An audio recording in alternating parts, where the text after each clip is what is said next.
નમસ્કાર મિત્રો, આજે આપણે વાત કરશું મહુડી મંદિરના ચોકીદાર અને અમેરિકાના ડેવિડ સાથે બનેલી ઘટના પર।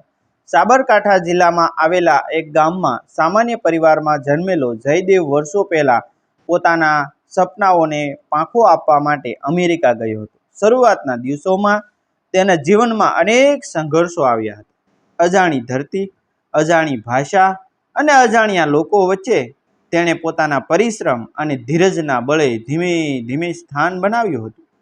સમય પસાર થતો ગયો તેમ તેની કારકિર્દી આગળ વધતી ગઈ, આવક વધતી ગઈ અને જીવનમાં સુખ સુવિધાઓ પણ ઉમેરાતી ગઈ। અમેરિકાની સમક ધમક અને વૈભવી જીવનશૈલી વચ્ચે રહેતા રહેતા તેના વ્યક્તિત્વમાં પણ પરિવર્તન આવવા લાગ્યું। એક સમય એવો હતો જ્યારે તે પોતાના ગામના મંદિરમાં માથું ટેકવવા માટે નમ્રતાથી પંક્તિમાં ઊભો રહેતો હતો, પરંતુ હવે તેની અંદર એક અદ્રશ્ય અહંકાર જન્મ લેવા લાગ્યો હતો। તેને લાગવા મળ્યું હતું કે પૈસા અને પ્રતિષ્ઠા જીવનની સૌથી મોટી શક્તિ છે। તેની ઓળખાણ અમેરિકાના અનેક લોકો સાથે થઈ હતી અને તેમાં ડેવિડ નામનો એક વિદેશી મિત્ર પણ હતો। ડેવિડ સ્વભાવથી સરળ હતો, પરંતુ ભારતીય સંસ્કૃતિ અને ધાર્મિક પરંપરાઓ વિશે તેને બહુ જાણકારી નહોતી। એક વખત જયદેવ ભારત આવ્યો ત્યારે તેણે ડેવિડને પણ પોતાની સાથે ગુજરાતની યાત્રા કરાવવા માટે આમંત્રિત કર્યો। બંને મિત્રો ફરતા ફરતા મહુડી મંદિર પહોંચ્યા।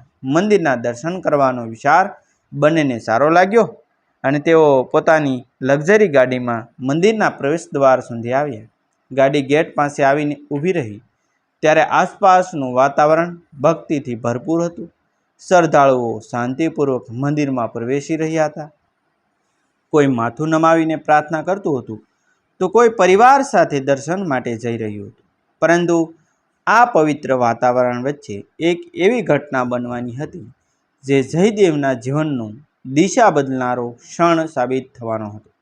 ગાડીમાંથી ઉતર્યા પછી ડેવિડ સીધો મંદિર તરફ આગળ વધવા લાગ્યો, પરંતુ તેણે ટૂંકા કપડાં પહેરેલા હતા। ગેટ પર ફરજ બજાવતા ચોકીદારે તેને સૌજન્યપૂર્વક રોક્યો અને શાંત સ્વરે કહ્યું કે ભાઈ, આ મંદિરની મર્યાદા છે, ટૂંકા કપડામાં પ્રવેશ નહીં મળે। ડેવિડને આ નિયમ વિશે કોઈ જાણકારી નહોતી। તે આશ્ચર્યથી જયદેવ તરફ જોવા લાગ્યો।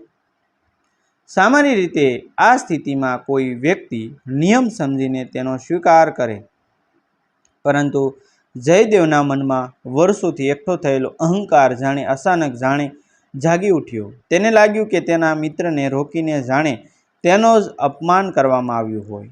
તેની આંખોમાં ગુસ્સો ચમકવા લાગ્યો। વર્ષોથી સંપત્તિ અને સફળતાના નશામાં જીવતા માણસને પહેલીવાર કોઈએ નિયમનું સ્મરણ કરાવ્યું હતું। તેના મનમાં એક જ વિચાર ફરી રહ્યો હતો કે જે માણસ અમેરિકામાં સફળ છે, જેની પાસે અઢળક સંપત્તિ છે, તેને રોકવાની હિંમત કોઈ કેવી રીતે કરી શકે? ગુસ્સાની આગ ધીમે ધીમે ભભૂકી રહી હતી અને ક્ષણભરમાં જ તેના શબ્દોમાં અહંકારનું ઝેર દેખાવા લાગ્યું। આસપાસના લોકો શાંતિથી પોતાના કામમાં વ્યસ્ત હતા, પરંતુ જયદેવના મનમાં તોફાન ઊભું થઈ ગયું હતું। તેણે પોતાની પાસે રહેલું નોટોનું બંડલ બહાર કાઢ્યું અને ક્રોધથી ભરાયેલા અવાજમાં કહ્યું કે આ પૈસાથી આખું મંદિર ખરીદી લઉં, તું મને રોકનાર કોણ? શબ્દો માત્ર ચોકીદારને કહેવામાં આવેલા વાક્યો નહોતા, એ વર્ષોથી મનમાં ઊભેલા અહંકારનું પ્રદર્શન હતું। એક ક્ષણ માટે વાતાવરણ ભારે બની ગયું। ડેવિડ પણ સ્તબ્ધ થઈ ગયો। તેને સમજાતું નહોતું કે થોડા સમય પહેલા સુધી શાંત દેખાતો તેનો મિત્ર આટલો ઉગ્ર કેમ બની ગયો। પરંતુ ગેટ પર ઊભેલો ચોકીદાર અડગ હતો। તેની આંખોમાં ન ગુસ્સો હતો, ન ભય હતો અને ન કોઈ હીન ભાવ। તેની અંદર માત્ર મંદિરની મર્યાદા પ્રત્યેની નિષ્ઠા હતી। જયદેવના હાથમાં રહેલા નોટોના બંડલ સામે તેણે પોતાના કર્તવ્યને નમવા દીધું નહીં। તે શાંતિથી ઊભો રહ્યો અને તેની નજરમાં એક એવી સ્થિરતા હતી જે પૈસાની ચમકથી ક્યારેય ડગતી નથી। જયદેવ હજુ પણ ગુસ્સામાં ધબકી રહ્યો હતો, જ્યારે ચોકીદારના ચહેરા પર કર્તવ્યની ગંભીરતા સ્પષ્ટ દેખાઈ રહી હતી। જયદેવના મોંમાંથી નીકળેલા કડવા શબ્દો અને હાથમાં ચમકતા નોટોના બંડલ વચ્ચે પણ ગેટ પર ઊભેલા ચોકીદારના ચહેરા પર કોઈ ફેરફાર આવ્યો નહીં। તેના ચહેરા પર ન તો ભય હતો, ન ગુસ્સો હતો, ન કોઈ પ્રકારની લાસારી. તે જાણે પોતાના સ્થાન પર એક પથ્થરની જેમ અડગ ઊભો હતો. આસપાસ ઊભેલા કેટલાક લોકોની નજર હવે આ ઘટના તરફ ફરી ગઈ હતી. એક બાજુ સંપત્તિના અહંકારમાં ડૂબેલો જયદેવ હતો અને બીજી બાજુ પોતાની ફરજ અને મંદિરની મર્યાદા માટે ઊભેલો એક સામાન્ય ચોકીદાર. થોડા ક્ષણો માટે વાતાવરણમાં એવી શાંતિ છવાઈ ગઈ કે જાણે સમય પણ થંભી ગયો હોય.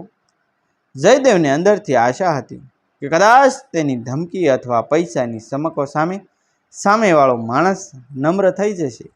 પરંતુ જ્યારે એવું કંઈ બન્યું નહીં, ત્યારે તેના ક્રોધની આગ વધુ ભડકી ઉઠી. તેની આંખોમાં અહંકારનો ધુમાડો સ્પષ્ટ દેખાતો હતો. વર્ષો પહેલાં ભારત છોડીને ગયેલો એ યુવક, જેણે ક્યારેક પોતાના વડીલો પાસેથી સંસ્કાર અને નમ્રતાની વાતો સાંભળી હતી, આજે સફળતાના નશામાં એટલો દૂર નીકળી ગયો હતો કે તેને પોતાની સામે ઊભેલી સચ્ચાઈ દેખાતી ન હતી. તે ક્ષણે તેને માત્ર પોતાની સંપત્તિ જ દેખાતી હતી, પરંતુ ગેટ પર ઊભેલા માણસને પૈસા નહીં, માત્ર મંદિરની મર્યાદા દેખાતી હતી. ચોકીદારે ધીમે પરંતુ અત્યંત દ્રઢ અવાજમાં જયદેવ તરફ જોયું અને કહ્યું કે ભાઈ, પૈસા ખિસ્સામાં રાખ. અમેરિકાના પ્રમુખને પણ જો દર્શન કરવા માટે પૂરતા કપડાં પહેરવા પડે તો આ તો સૃષ્ટિના માલિકનું ઘર છે. ભગવાન તારો પૈસા નહીં, ભાવ જુએ છે.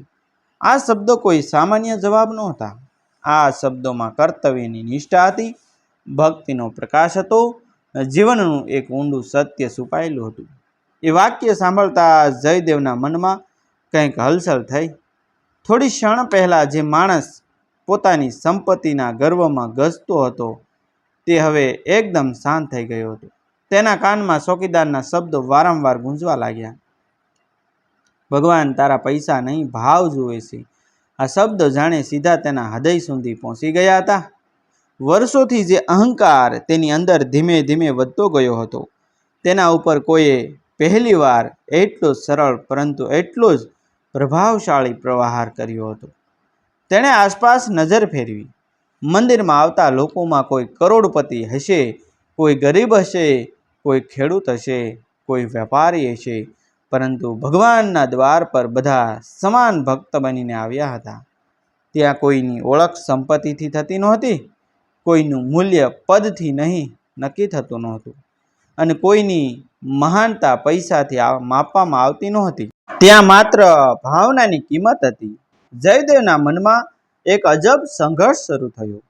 એક બાજુ તેનો અહંકાર હજુ પણ તેને સમજાવતો હતો કે તે સાચો છે, પરંતુ બીજી બાજુ અંતરાત્માનો એક નાનો અવાજ તેને સતત પૂછતો હતો કે જો પૈસા જ બધું ખરીદી શકતા હોય તો પછી આ ચોકીદાર કેમ નથી નમતો? જો સંપત્તિ જ સૌથી મોટી શક્તિ હોય તો પછી આ સામાન્ય માણસના શબ્દો તેને આટલા ઊંડે સુધી કેમ વાગી રહ્યા છે? તે અંદરથી અસ્તવ્યસ્ત બનવા લાગ્યો. ડેવિડ પણ શાંતિથી આ બધું જોઈ રહ્યો હતો. તેને કદાચ ગુજરાતી ભાષા સંપૂર્ણ સમજાતી ન હતી, પરંતુ પરિસ્થિતિનો અર્થ સમજાઈ રહ્યો હતો. તેને દેખાતું હતું કે ચોકીદારના શબ્દોમાં કોઈ અપમાન નહોતું, માત્ર એક નિયમ અને એક સત્ય હતું. થોડા સમય પહેલાં જે જયદેવ ગુસ્સાથી ધબકતો હતો, તે હવે મૌન થઈ ગયો હતો. તેની આંખોમાં રહેલી કઠોરતા ધીમે ધીમે ઓગળવા લાગી હતી. જીવનમાં કદાચ પહેલીવાર તેને અનુભવાયું કે પૈસાથી બધું ખરીદી શકાય નહીં. માન, સંસ્કાર, ભક્તિ અને મર્યાદા એવી સંપત્તિ છે જે નોટોના બંડલથી ક્યારેય પ્રાપ્ત થતી નથી. ચોકીદાર ફરી શાંતિથી પોતાના સ્થાન પર ઊભો રહ્યો. તેણે વધુ કંઈ કહ્યું નહીં, કારણ કે ક્યારેક એક સત્ય વાક્ય જ આખું જીવન બદલાવવા માટે પૂરતું હોય છે. મિત્રો, જયદેવના હાથમાં રહેલું નોટોનું બંડલ હવે તેને પોતાને જ ભારે લાગવા મળ્યું હતું. થોડા ક્ષણ પહેલાં જે પૈસા તેને પોતાની શક્તિ લાગતા હતા, એ જ પૈસા હવે તેની સામે પોતાની મર્યાદા દર્શાવી રહ્યા હતા. તેની અંદરનો અહંકાર ધીમે ધીમે તૂટવા લાગ્યો. ક્રોધની આગ હવે શરમ અને આત્મચિંતનમાં બદલાઈ રહી હતી. તેની નજર જમીન તરફ ઝૂકી ગઈ હતી. તેને અનુભવાયું કે તેણે માત્ર એક ચોકીદારનું નહીં, પરંતુ મંદિરની મર્યાદાનું અપમાન કર્યું હતું. જયદેવ થોડા સમય સુધી મૌન ઊભો રહ્યો. તેની અંદર જાણે વિચારોનું એક વાવાઝોડું ચાલી રહ્યું હતું. વર્ષોથી અમેરિકામાં પ્રાપ્ત થયેલી સફળતા, સંપત્તિ અને પ્રતિષ્ઠાએ તેના મન પર એવો પડદો ચઢાવી દીધો હતો કે તે પોતાનું મૂળ સ્વરૂપ જ ભૂલી ગયો હતો. પરંતુ આજે મંદિરના પ્રવેશદ્વાર પર ઊભેલા એક સામાન્ય ચોકીદારના થોડાક શબ્દો એ પડદામાં ચીરા પાડી દીધા હતા. તેના મનમાં વારંવાર એક જ વાક્ય ગુંજી રહ્યું હતું કે ભગવાન, તારો પૈસો નહીં, ભાવ જુએ છે. એ શબ્દોમાં કોઈ ચમત્કાર ન હતો, પરંતુ સત્યનો એવો પ્રકાશ હતો જે અહંકારના સૌથી ઘેરા અંધકારને પણ દૂર કરવાની શક્તિ ધરાવતો હતો. જયદેવ ધીમે ધીમે સમજવા લાગ્યો કે તેણે પોતાની સફળતાને પોતાની મહાનતા માની લીધી હતી, જ્યારે સાચી મહાનતા તો નમ્રતા અને સંસ્કારમાં વસે છે. સંપત્તિ માણસને સુખ સુવિધા આપી શકે છે, પરંતુ સંસ્કાર વગરની સંપત્તિ ઘણીવાર અહંકારને જન્મ આપે છે. તે ક્ષણે તેને પોતાના વર્તન માટે ઊંડો પસ્તાવો થવા લાગ્યો. થોડા સમય પહેલાં જે હાથ નોટોનું બંડલ ઉછાળી રહ્યા હતા, એ જ હાથ હવે શરમથી નીચે ઝૂકી ગયા હતા. તેની આંખોમાંનો ક્રોધ સંપૂર્ણપણે ઓગળી ગયો હતો અને તેની જગ્યાએ નમ્રતા જન્મ લેવા લાગી હતી. જયદેવે ધીમે ધીમે માથું ઊંચું કર્યું અને ચોકીદાર તરફ જોયું. હવે તેની નજરમાં ગુસ્સો નહોતો, પરંતુ આદર હતો. તેણે શાંત અવાજમાં પોતાની ભૂલ સ્વીકારી અને માફી માંગી. એ માફી માત્ર શબ્દ પૂરતી નહોતી, એ તેના અંતરમાંથી નીકળેલી હતી. ઘણીવાર જીવનમાં માણસને પોતાના કરતાં મોટા માણસ પાસેથી નહીં, પરંતુ સામાન્ય લાગતા વ્યક્તિ પાસેથી સૌથી મોટો પાઠ મળે છે. આજે જયદેવ માટે એ પાઠનો શિક્ષક ગેટ પર ઊભેલો ચોકીદાર હતો. ચોકીદારે પણ કોઈ વિજયનો ભાવ રાખ્યો નહીં. તેણે માત્ર પોતાની ફરજ નિભાવી હતી. તેની આંખોમાં પણ કોઈ કઠોરતા નહોતી. મંદિરની મર્યાદા જાળવવાનો તેનો કર્તવ્ય પૂર્ણ થયો હતો અને હવે તે ફરી શાંતિથી પોતાના કાર્યમાં તત્પર હતો. આ સમગ્ર ઘટનાનો સૌથી ઊંડો પ્રભાવ કદાચ ડેવિડ પર પણ પડ્યો હતો. તેણે પોતાની આંખે જોયું હતું કે અહીં કોઈ વ્યક્તિની ઓળખ તેના પૈસા, પદથી નહીં થતી. અહીં નિયમ દરેક માટે સમાન છે. અહીં ભક્તિ સામે સંપત્તિનું કોઈ મૂલ્ય નથી. તેણે નમ્રતાથી મંદિરની મર્યાદા સ્વીકારી અને ધોતિયું વીંટોળ્યું, અને તેના ચહેરા પર કોઈ અસંતોષ નહોતો. તેને સમજાઈ ગયું હતું કે કોઈ પણ પવિત્ર સ્થાનની પરંપરા અને નિયમોનો આદર કરવો એ જ સાચો સન્માન છે. થોડી વારમાં બંને મિત્રો મંદિર તરફ આગળ વધ્યા, પરંતુ હવે તેઓ ગેટ સુધી પહોંચ્યા હતા. તે લોકો જેવા રહ્યા નહોતા. ગેટની બહાર ઊભેલો જયદેવ અને ગેટની અંદર પ્રવેશતો જયદેવ જાણે બે અલગ વ્યક્તિઓ હતા. બહારનો જયદેવ સંપત્તિના ગર્વમાં ભરેલો હતો, જ્યારે અંદર જતો જયદેવ નમ્રતા અને આત્મચિંતનથી ભરાઈ ગયો હતો. મંદિરના પ્રાંગણમાં પ્રવેશતા તેની અંદર એક અજબ શાંતિ ઉતરવા લાગી. જે મન થોડા સમય પહેલાં ક્રોધથી ધબકી રહ્યું હતું, એ જ મન હવે શાંત સરોવર જેવું બની રહ્યું હતું. તેને અનુભવાય કે સાચી ભક્તિ ત્યાંથી શરૂ થાય છે જ્યાં અહંકારનો અંત થાય છે. માણસ જ્યારે પોતાના અહંકારને ભગવાનના શરણોમાં મૂકી દે છે, ત્યારે જ તેને પોતાની મર્યાદા અને પોતાના અસ્તિત્વનું સાચું જ્ઞાન થાય છે.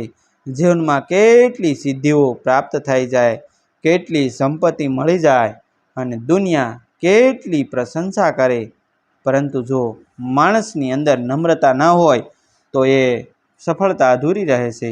જયદેવને આજે આ સત્યનો અનુભવ થયો હતો. તેની અંદર એક નવી સમજણ જન્મી હતી કે ભગવાનના દ્વાર પર દરેક માણસ સમાન છે. ત્યાં કોઈ ધનિક નથી, કોઈ ગરીબ નથી. ત્યાં માત્ર ભક્ત અને ભગવાનનો સંબંધ છે. આ સમગ્ર ઘટનાએ એક સરળ પરંતુ અત્યંત ઊંડો સંદેશ આપ્યો કે જીવનમાં સંપત્તિ મેળવવી ખોટી નથી, સફળ થવું પણ ખોટું નથી, પરંતુ સફળતા સાથે નમ્રતા જાળવવી જરૂરી છે. પૈસાથી ઘણી વસ્તુઓ ખરીદી શકાય છે, પરંતુ સંસ્કાર, આદર, ભક્તિ અને મર્યાદા ખરીદી શકાતા નથી. જે વ્યક્તિ પોતાની સંપત્તિના કારણે બીજા લોકોને નાનું સમજવા લાગે છે, તે ધીમે ધીમે પોતાના મૂળ મૂલ્યો ગુમાવવા લાગે છે. બીજી તરફ જે વ્યક્તિ નિયમો, પરંપરાઓ અને સંસ્કારોનો આદર કરે છે, તે સાચા અર્થમાં સમૃદ્ધ બને છે. મહુડીના એ પ્રવેશદ્વાર પર બનેલી આ ઘટના કદાચ થોડા જ મિનિટોની હતી, પરંતુ તેણે એક માણસના વિચારોને બદલી નાખ્યા હતા. એક ક્ષણનો અહંકાર આખું જીવન બગાડી શકે છે, અને એક ક્ષણની સમજણ આખું જીવન સુધારી શકે છે. મિત્રો, જયદેવ અને ડેવિડ જ્યારે દર્શન કરીને બહાર નીકળ્યા, ત્યારે તેમના ચહેરા પર જે શાંતિ હતી તે કોઈ વૈભવથી મળતી હતી શાંતિ નહોતી, તે મર્યાદાનું પાલન કર્યા પછી મળતી આંતરિક પ્રસન્નતા હતી. અને કદાચ આ જ આ ઘટનાનો સૌથી મોટો સાર છે કે ભગવાનના દ્વાર પર માણસ પોતાના પૈસાથી નહીં, પોતાના ભાવથી મોટો બને છે. અહંકારનું માથું હંમેશા ઝૂકવું પડે છે, જ્યારે નમ્રતા હંમેશા ઊંચી રહે છે. જીવનમાં ગમે તેટલી ઊંચાઈ પ્રાપ્ત થાય, પરંતુ પોતાના સંસ્કાર, મર્યાદા અને ભક્તિને ક્યારેય પાછળ ન છોડવી જોઈએ, કારણ કે અંતે માણસને તેની સંપત્તિ નહીં, પરંતુ તેનું ચરિત્ર અને તેનો ભાવ જ સાચું માન આપે છે. મિત્રો, આ વાર્તા સત્ય આધારિત છે. આ વાર્તાને રસપ્રદ બનાવવા માટે અમુક પ્રસંગ આમાં ઉમેરેલા છે. આ વાર્તા ભાવનાત્મક રીતે લોકોને સારો સંદેશો આપવા માટે છે કે મંદિરની અંદર જઈએ ત્યારે આપણે કેવા કપડાં પહેરવા જોઈએ. ખરેખર આ એક સત્ય વાત છે, દરેકને લોકોને જીવનમાં ઉતારવા જેવી છે. આવા જ વિડીયો જોવા માટે અમારી ચેનલને સબસ્ક્રાઈબ કરી દેજો. Thank you.